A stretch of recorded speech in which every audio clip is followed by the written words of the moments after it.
Greetings and salutations, everyone. Today we are going to take a look at what happened following World War I. After the war to end all wars was over, there was a lot of fallout that needed to be addressed. Old ideas, old rivalries, and setting up what would happen next. That is what we're looking at today, so let's get started. When the war ended, and you lose, there's always the people you want to blame. And I'm not talking about Hitler blaming the Jews yet. That will come later. What I am talking about is the immediate ramification, the Ottoman Empire going into the war expecting this is going to be the thing that turns them back into the powerhouse they once were, and then losing badly. The Ottoman Empire, as has been addressed earlier, was made up of lots of different groups, cultures, ethnicities, backgrounds, and when the empire fell, the quote-unquote blame for this failure was on the Armenians, a minority group that existed under the empire. Now, you are probably familiar enough with geography to know that Armenia is currently a country, but back then it still was not. And the Turks carried out a genocide.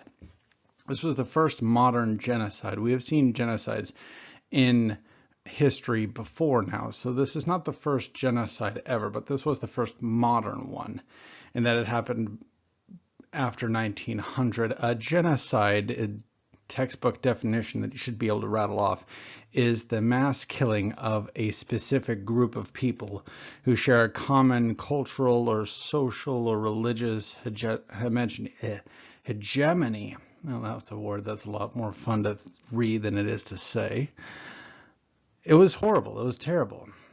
And it would lay the foundation that this was a thing to do. You blame someone and then you exact revenge on them. When Germany had to sue for peace, they understood it was over. The Germans had surrendered at the precipice of Allied forces entering Germany itself. So by and large, Germany surrendered knowing that if the war carried on, Germany was going to be devastated. And that is why they surrendered when they did, how they did. This way, Germany could still remain relatively intact, relatively unaccosted by the war. But when you surrender in a war like this, and you sue for peace in the way they did, you really don't have a say in what happens next. So at the peace treaty, the German chancellor was not there. He would very shortly no longer ever be in power again. The German government did not have a delegation other than to sign it when it was all said and done.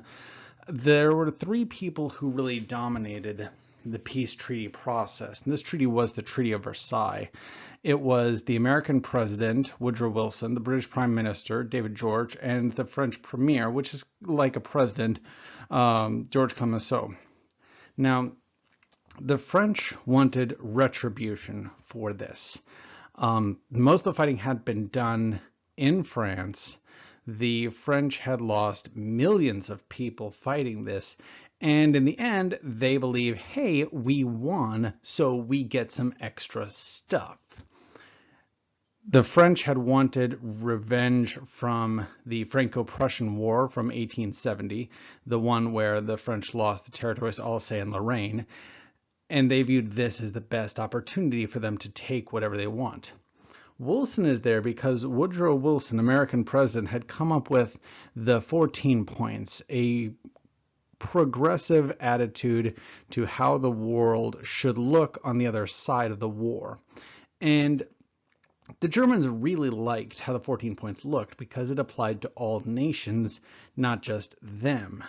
And it didn't seem too bad. So when the Germans were willing to surrender and accept the Americans to be part of this, they hoped that this 14-point system would shape what happened next.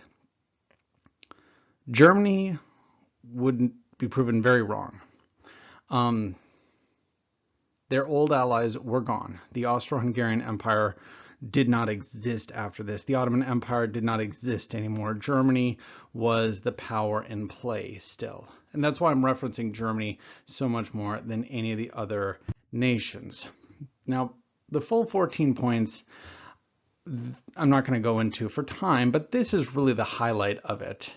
And some of the stuff makes immediate sense. Restoration of Belgium. This was a country that was a neutral nation that had been devastated first when the Germans went through there, then again when the Allied forces went back through there, pushing the Germans out. So Germany wanted, or Belgium would be put back the way it was. Free seas, free trade. Nations should be able to trade and go about where they should. That goes with self-determination. Nations should be able to decide what to do. Arms reduction. All nations reducing the number of weapons they had. Wilson believed that lots of guns leads to war, so let's just remove the number of guns and we'll have less war. Creating an independent Poland and Czechoslovakia out of the fractured Eastern nations was another big one. This is nations that kind of had never existed functionally and were now about to. The big one, and if you were paying attention, you noticed I skipped it, was the League of Nations. This was supposed to be an international organization made up of the most powerful nations in the world, and even the less powerful nations in the world, to ensure that war did not happen ever again. That this horrible war would never see the light of day again. Using diplomacy, using democracy, using basic human rights, the League of Nations was supposed to make sure that no conflict ever happened again. The treaty itself, it was not good, especially to the Germans. There were elements of the 14 points that absolutely showed up, but the final copy was really bad, especially to the now defunct German Empire. The most notable ones to address in this would be Article 231, that is the War Guilt Clause. The clause says that Germany, this war was all your fault. So you have to take acknowledgement of that. If you remember how the war got started, you're probably wondering, wait, it wasn't Germany's fault. This whole mess started because a guy in Serbia was shot. The Archduke of the Austro-Hungarian Empire is shot in Serbia. Germany is just an ally of the Austro-Hungarian Empire. You are correct. But as I said earlier, the Austro-Hungarians do not exist anymore. Germany kind of does. There's this old saying, you can't get blood from a stone. The French wanted retribution. They wanted Germany to admit they were wrong. Germany is the one that's still around, so Germany is left holding the bill. Once Article 231 goes forward and Germany admits, yes, the war was all our fault, everyone knowing, no, it was not, they then have to sign 231B, which says Germany has to pay for the war. That's the cost of every bomb, bullet, bandage, truck, tank of gas, uniform, shovel, bayonet, you get it, everything.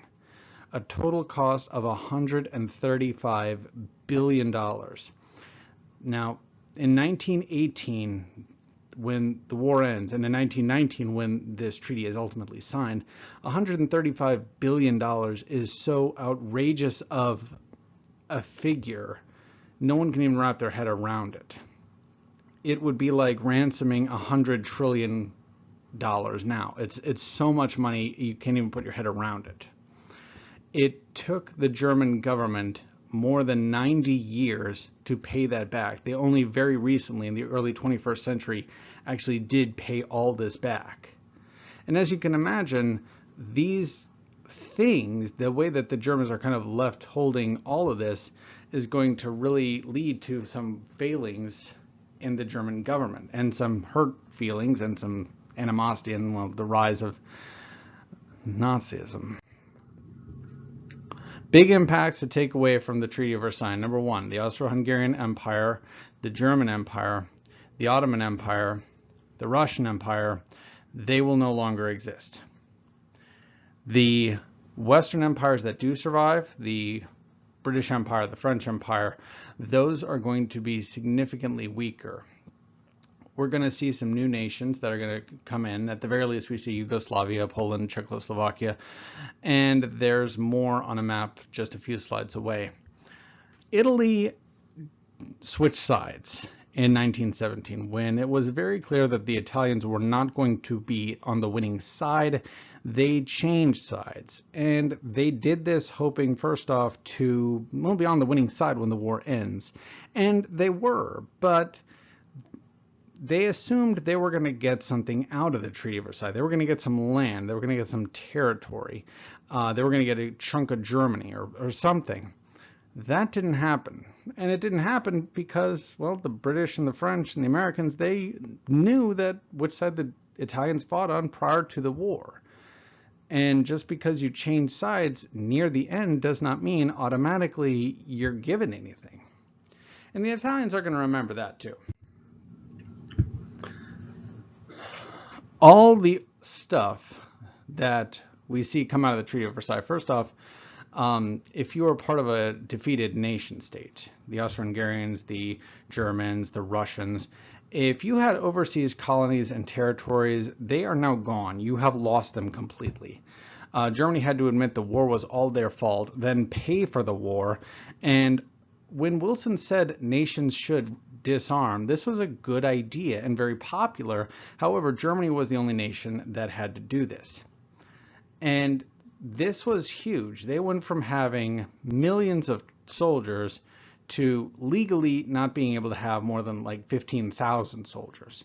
They weren't allowed to have machine guns, tanks, planes, destroyers, subs, any of it.